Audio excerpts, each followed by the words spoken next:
No doubt you've heard of Occam's razor, but do you know where it comes from? And even more importantly, do you know how you can use principles from Occam's razor to be better at problem solving, decision making, truth seeking, at discovering those literal and metaphorical treasures in your life and in your work and in your family and in other places? Stay tuned because that's what I want to talk about in this short video today.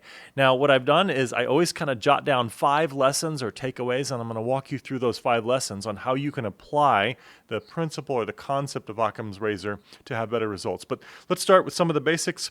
What's the concept behind Occam's razor? Well, the way I'm going to represent it here today is a little bit different than maybe how you've heard it described elsewhere, but it's pretty close. When you're faced with multiple explanations for something, start with the simplest one that still accounts for all the facts. So sometimes people have oversimplified this and say that the simplest explanation is most likely the true one. Well, that's not exactly how Occam's razor works, because you are still having to find a solution that accounts for the facts and the information. If you have an overly simplified explanation that doesn't account for all the facts, that might be as misleading as something that's overly complex. So Occam's razor is really about, when you're faced with a lot of explanations, look for the simple, elegant one that accounts for all of the key considerations. That accounts for all the key considerations is really important. Let's talk a little bit about its background, where it comes from. It comes from William of Ockham. He was a 14th century English friar, and I guess he was probably a philosopher who argued that we should never get into these really complex explanations when they're not really necessary.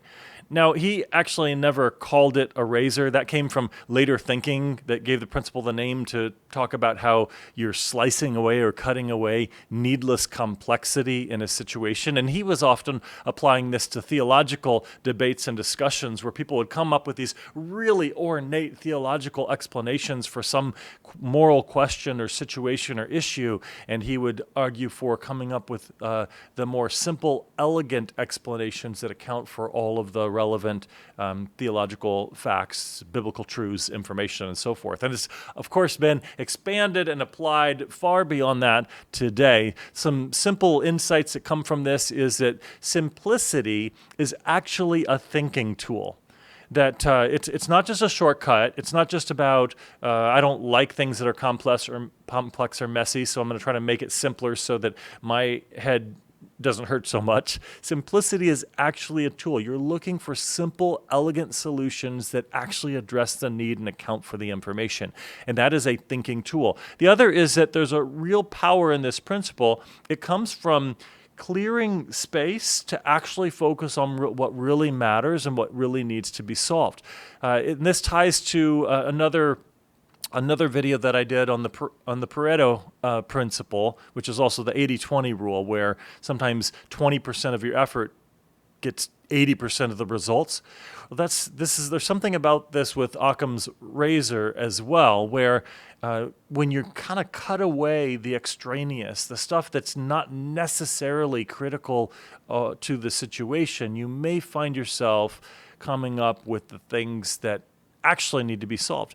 And this is true when you're actually on a literal treasure hunt, but the figurative ones in our lives, there are red herrings. There are things that can distract us. There's so much information you're trying to sift through, you can kind of get lost in it. And somehow you have to have a way to simplify, not oversimplify, not lead to, again, simplicity that takes you away from the truth, but just that right amount of simplicity that accounts for the facts and the information available to you. So with that in mind, let's talk about the 5 ways that we can apply Occam's razor in really actual tangible ways in our decision-making, problem-solving, truth-seeking, treasure hunting, and so forth.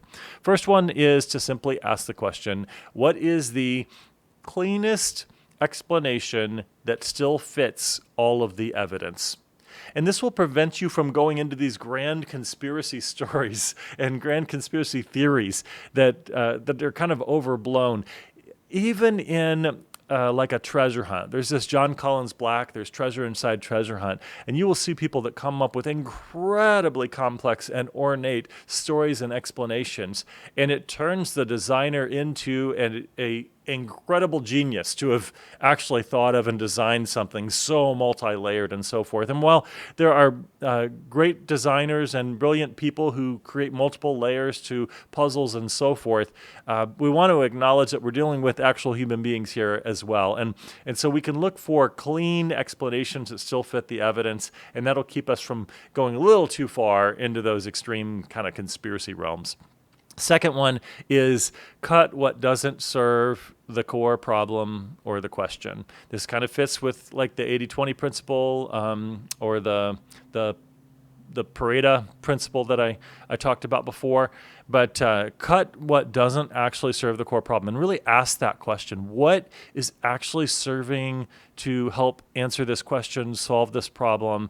And if something isn't, set it aside.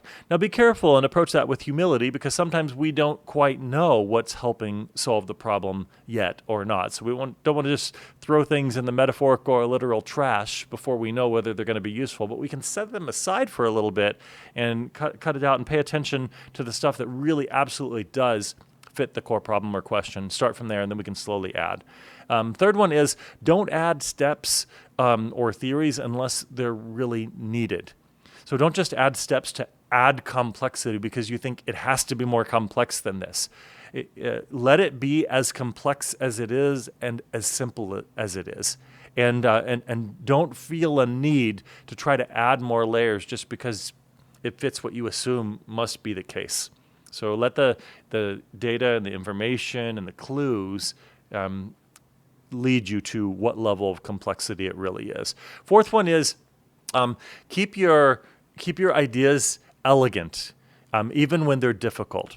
So we don't want to create things that are overly ornate or complex when it's just ornamentation. It's not really achieving anything great. Keep it to the core, nice and simple, straightforward. I like the word elegant even more than the word simple, because a lot of beautiful art can be actually quite ornate, but oftentimes there are beautiful designs that have a lot of deep thought that's associated with them, but there's a kind of elegance or simplicity to them as well. Look for those. Those ideas usually have quite a bit of merit. They're worth giving a second pair of eyes to, giving some extra attention to. And the fifth one is simplicity is not actually your goal. So sometimes people oversimplify Occam's razor to think that the goal is just find the simplest solution and that's it, and that's what you go with. No, simplicity is a tool to help you see what matters and not be distracted by the things that don't matter. There you have it. Those are my 5 tips for how to apply Occam's razor in a very practical way in our treasure hunting, problem solving, and other areas of life. I hope you find this useful. I look forward to your comments.